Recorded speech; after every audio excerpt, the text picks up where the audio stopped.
दीदी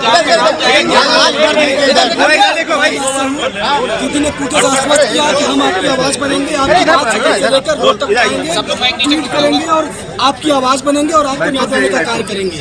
और क्या बातचीत हुई आपकी? हमें पूरी उम्मीद है। अरे लाइव मशीन हम बहुजन समाज से आते हैं, हम दलित पिछड़े हैं, हमारी नेता है, हमें पूरा भरोसा है। जब लिस्ट नहीं आई थी हमारी, तब भी हमारी मुलाकात हमारी टीम से हुई थी, तब हमको न्याय मिला था और हमारी आज मुलाकात हुई है, हमें आगे भी न्याय मिलेगा, ऐसा हमें पूरा भरोसा है। तो अभी आप लोग यहाँ क्या करने वाले हैं? अब हम लोग सीधा आजू गार्डन जाएंगे सर, जहाँ पे हम लोग 3 साल से संघर्ष कर रहे हैं। इस भाजपा सरकार में हमें जंगल वहाँ जेल में बंद किया गया, हम लोग वहीं रहते हैं। ये धरना बिल्कुल जारी रहेगा, जब तक नियुक्ति पत्र नहीं मिलता धरना जारी रहेगा। आपको लगता है कि बीजेपी सुनवाई नहीं करेगी, बहुजन समाज पार्टी करेगी?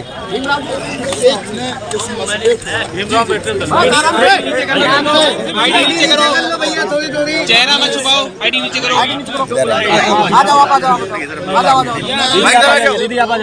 भाई सदन में उठाया और उस समय सरकार ने कहा था ये अदालत में, जबकि अदालत 6800 की नियुक्ति का आदेश दे चुकी है, तो फिर सरकार को दोबारा से नहीं जाना चाहिए। अदालत में तो सभी नियुक्तियां फंसी हैं, बाकी के लोग नौकरी कर रहे हैं, अनुसूचित जाति और पिछड़े समाज के लोगों को आपने नहीं दिया है, जबकि इसमें क्लियर है।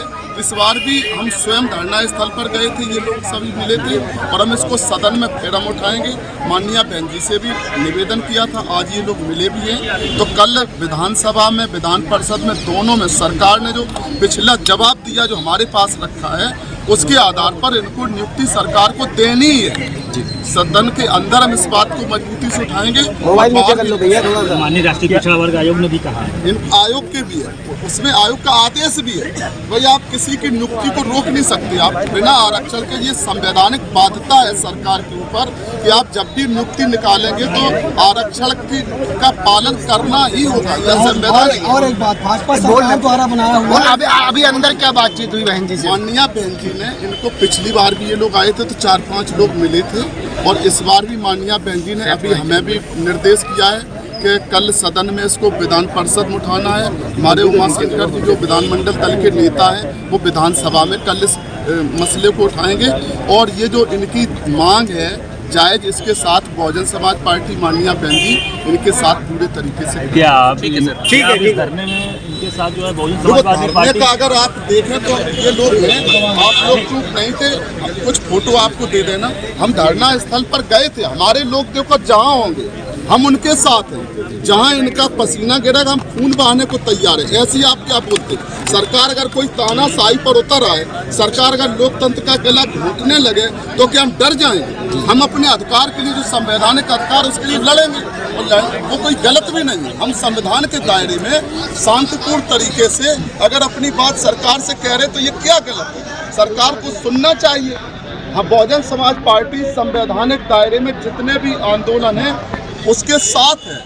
इसमें कोई आप ये कहो कि कोई दुराव छुपाव की बात नहीं है। हम लोकतांत्रिक तरीके से जनता के साथ हैं, हर पीड़ित व्यक्ति के साथ हैं। तो इस तरह से हम वहाँ धरना स्थल पर गए भी थे, आज ये लोग आए हैं। तो माननीय बहन जी के सम्मान में माननीय बहन जी ने आप सभी को बच्चों की तरह इनसे बात की है और इनकी मांग के साथ हम लोग तन मन धन से उनके साथ। माननीय मोदी। अब सूचना माननीय श्री भीमराव अंबेडकर जी प्रदेश के 69,000 शिक्षक भर्ती में पिछड़ा वर्ग तथा अनुसूचित जाति व अनुसूचित जनजाति के अभ्यर्थियों को मानक के अनुरूप आरक्षण का लाभ दिलाए जाने के संबंध में। जी माननीय अम्बेडकर जी। मानवर उत्तर प्रदेश में बेसिक शिक्षा विभाग द्वारा 69,000 शिक्षक भर्ती का आयोजन वर्ष 2018 में किया गया था। परीक्षोपरांत दिनांक 21 मई 2020 को भर्ती का परिणाम जारी किया गया। तत्पश्चात 21 मई 2020 को 67,867 अभ्यर्थियों की एक सूची विभाग द्वारा प्रकाशित की गई, जिसमें आरक्षित वर्ग, दिव्यांग, दलित एवं पिछड़े के अभ्यर्थियों को मानक के अनुरूप आरक्षण नहीं दिया गया। इसके संबंध में आरक्षित वर्ग के अभ्यर्थियों ने अपनी बात सरकार के समक्ष अपनी पीड़ा रखी व अनुसूचित जाति आयोग ने भी उक्त भर्ती अनियमितता के लिए सरकार को अपनी रिपोर्ट दी एवं कहा 69,000 शिक्षक भर्ती में पिछड़ा वर्ग व अनुसूचित जाति के न्याय न करके आरक्षण नियमों का उल्लंघन किया है। माननीय न्यायालय में भी 19,000 पदों पर आरक्षित वर्ग को भर्ती नियुक्ति देनी है, जिसमें 6800 शेष पदों पर तत्काल दयनीय है। लेकिन सरकार के द्वारा नियुक्ति हेतु अपनी पीड़ा रखी, लेकिन उनकी समस्या का समाधान नहीं हो सका।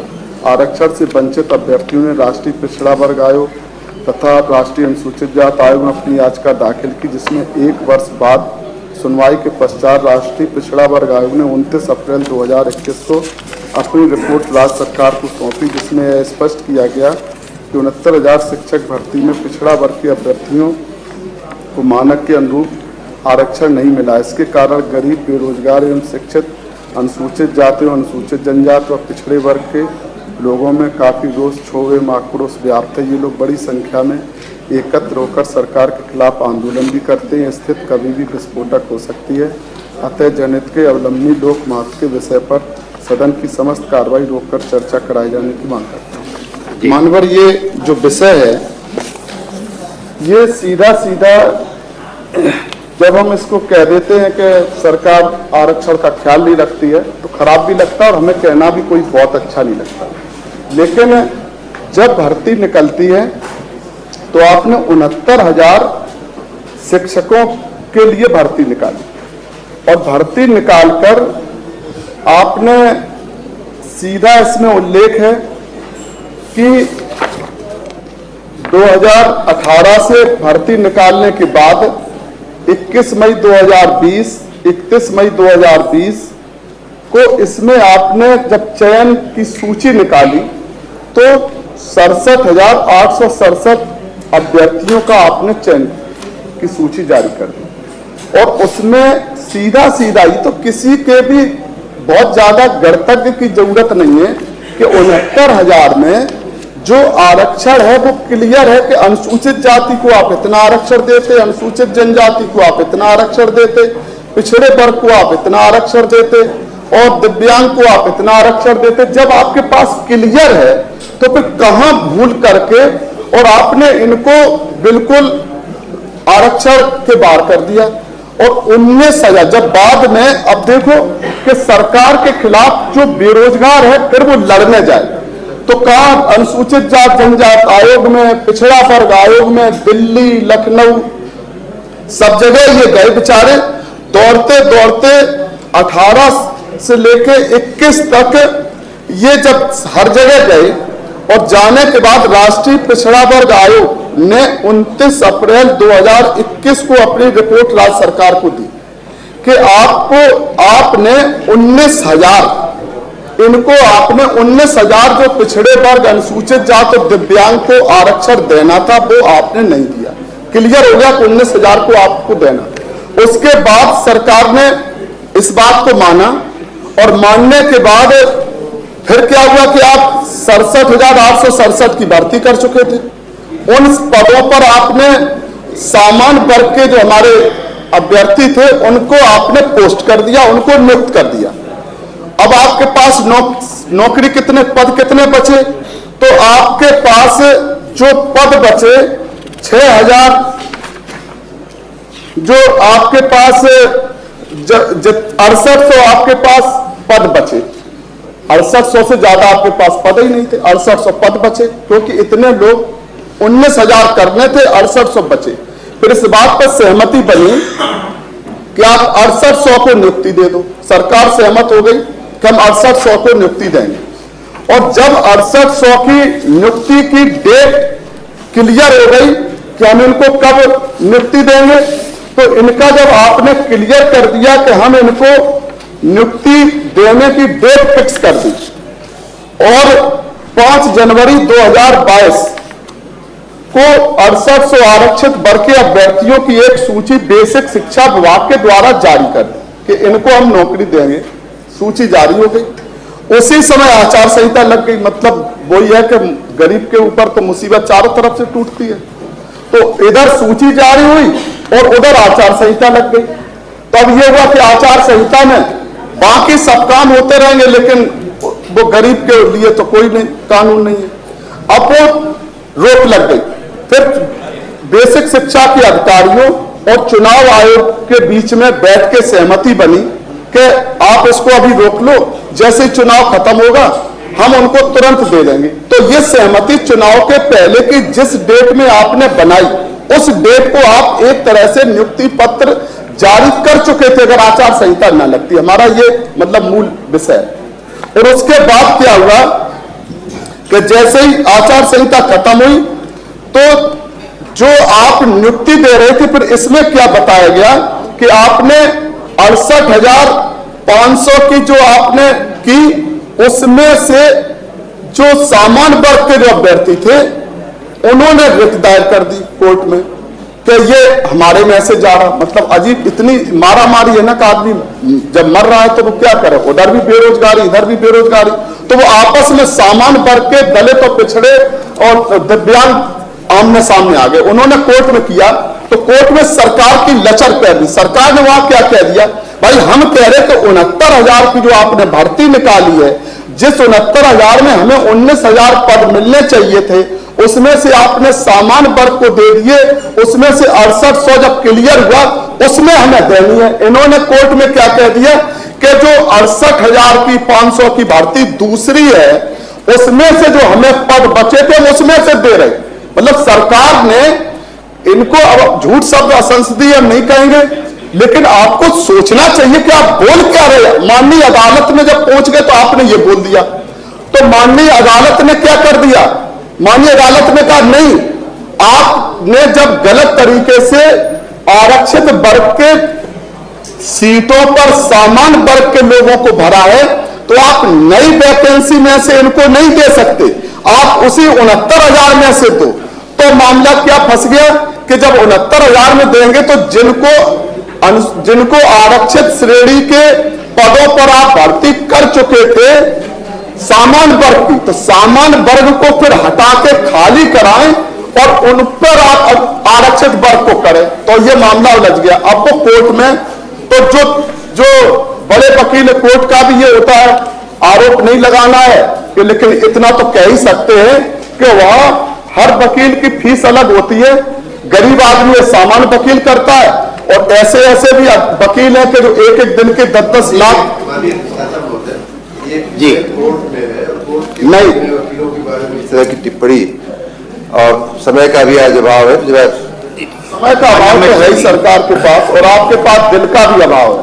और ये जब आप सड़क पर पहुंचेंगे, वैसे आपको चुनाव लड़ने जाएंगे, अगर आप चुनाव लड़ने जाएंगे दरवाजे हाथ जोड़कर जब भीख मांगेंगे उसी आदमी से, तो आपकी नजर नहीं मिल पाएगी। माननीय अम्बेडकर नजर झुक जाएगी कि आपने सदन में अम्बेडकर जी समय का अभाव भी कह देगा कि समय का अभाव है, आप घर चले जाओ। अम्बेडकर जी इसलिए मानवत वरिष्ठ मंत्री है, अधिकारी भी रहे, अब अधिकारी को उससे बाहर निकले, थोड़ा जनता के हित का चश्मा चढ़ाएं। मानवर हमारा स्पष्ट है कि आपने उस दिन से लेकर दर वो भटक रहे, और जो 68,000 जो आरक्षित वर्ग के जो अभ्यर्थी हैं वो सबके दरवाजे जा रहे। सबसे पहले कहां जा रहे, सरकार के माननीय मंत्री जी के यहां, तो उनको क्या मिल रहा, लाठी। आप सरकार के भारतीय जनता पार्टी के कार्यालय पर भी गए, उन्होंने कहा भारतीय जनता पार्टी की सरकार है, हम इनके दरवाजे जा रहे हैं, हमें न्याय मिल जाए, वहां भी उनको लाठी मिली। सबके कल वो हमारी नेता बहुजन समाज पार्टी की राष्ट्रीय अध्यक्ष, उत्तर प्रदेश की पूर्व मुख्यमंत्री माननीय बहन कुमारी मायावती जी के आवास पर, कार्यालय पर कल वो सभी लोग आए और आकर वहां पर बैठक थी तो पूरा बाहर रोड जाम कर दिया। लेकिन बैठक के बाद जैसे ही पता चला कि ये लोग आए तो माननीय बहन जी ने उसमें 4-5 लोगों को अंदर बात करने के लिए बुलाया, उनसे बात की, कहा कि हमारी बात सरकार तक पहुंच जाए, कि सरकार कम से कम हमारा जो हिस्सा है आप कहां से देंगे, हमसे क्या मतलब है, आपने हमारा हिस्सा लेके किसी को दे दिया, हमसे क्या है, हमारा हिस्सा है आप हमें दे दो। तो माननीय बहन जी ने इस पर कल ट्वीट भी किया है। उत्तर प्रदेश के चर्चित शिक्षक भर्ती में एससी व ओबीसी समाज के आरक्षण को सही से नहीं लागू किए जाने के विरुद्ध जरूरी सुधार की मांग को लेकर हजारों अभ्यर्थी यहां लगातार आंदोलित है तथा दर दर की ठोकरें खाने को मजबूर है। सरकार इनके साथ तुरंत न्याय सुनिश्चित करे, बीएसपी की यह मांग। चयनित शिक्षक अभ्यर्थियों का कहना है कि पिछड़ा वर्ग आयोग, राजस्व परिषद तथा माननीय कोर्ट ने भी सरकार से भर्ती सूची पर फिर से विचार करने को कहा है। ऐसे में राज्य सरकार की जिम्मेदारी बनती है कि वह पीड़ितों को न्याय दिलाने की तुरंत व्यवस्था करे। मानवर हमारा अवलंबनीय लोक मत के विषय पर जो हजारों बेरोजगार, गरीब, कमजोर, अनुसूचित जात, पिछड़े वर्ग, दिव्यांग समाज के अभ्यर्थियों का है।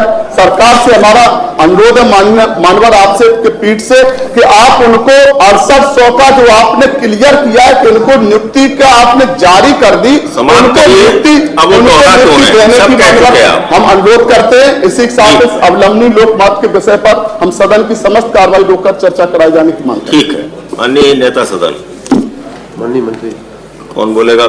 माननीय मंत्री जी, बेसिक शिक्षा मंत्री। माननीय सभापति जी, माननीय सदस्य,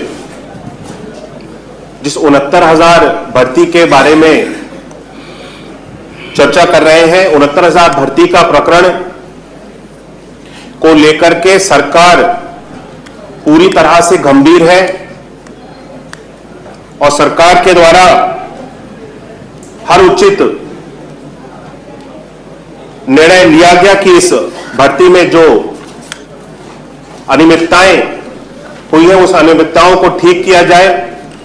सरकार के द्वारा एक 6800 की सूची को भी बना करके जारी किया गया, लेकिन वर्तमान में ये जो 69,000 भर्ती का प्रकरण है ये कोर्ट में चल रहा है और इसकी आने वाली जो 4 तारीख है, 4 तारीख से लगातार कंटिन्यूअस हियरिंग भी प्रारंभ होने वाली है। हमारी द्वारा, सरकार के द्वारा यह पूरा प्रयास किया जा रहा है कि इस 69,000 भर्ती में जो भी विसंगतियां हैं उनको दूर किया जाए, लेकिन माननीय न्यायालय में यह केस चल रहा है और माननीय न्यायालय से जब तक हम लोगों को कोई निर्देश नहीं प्राप्त हो जाते हैं सीधे, तब तक हम इसमें कोई भी निर्णय लेने में असमर्थ है। और 6800 की सूची के बारे में जहां तक माननीय सदस्य ने प्रश्न उठाया, इस 6800 की सूची को सरकार के द्वारा, हम सब लोगों के द्वारा बनाया गया, लेकिन कोर्ट ने इस सूची को भी क्वैश कर दिया गया है और वर्तमान में ये पूरा प्रकरण अभी माननीय न्यायालय के अधीन है और उनका जो भी निर्णय होगा माननीय न्यायालय का, उसके द्वारा इस पे उसके अनुसार काम किया जाएगा। स्वीकार, सरकार को आवश्यक कार्रवाई हो गया। अम्बेडकर, अगली सूचना क्या बोलेंगे? सिर्फ ये है 6800 की सूची को आप स्वीकार कर रहे हैं कि हमने 6800 की सूची निकाली, आपकी बैलेट है। आप अदालत में ये कह रहे हैं कि हमने ये 6800 की सूची निकाली, हमें इस पर भर्ती करना चाह रहे। अम्बेडकर जी बैठिए, सरकार वो अदालत में अम्बेडकर जी सरकार उनको जो कहना होगा वो कहेंगे। मानवर, हम आप बताओगे उनको क्या कहना है? हम मतलब आप क्यों बताएंगे? निवेदन तो करेंगे कि सरकार अदालत में। ठीक है, आप बैठिए।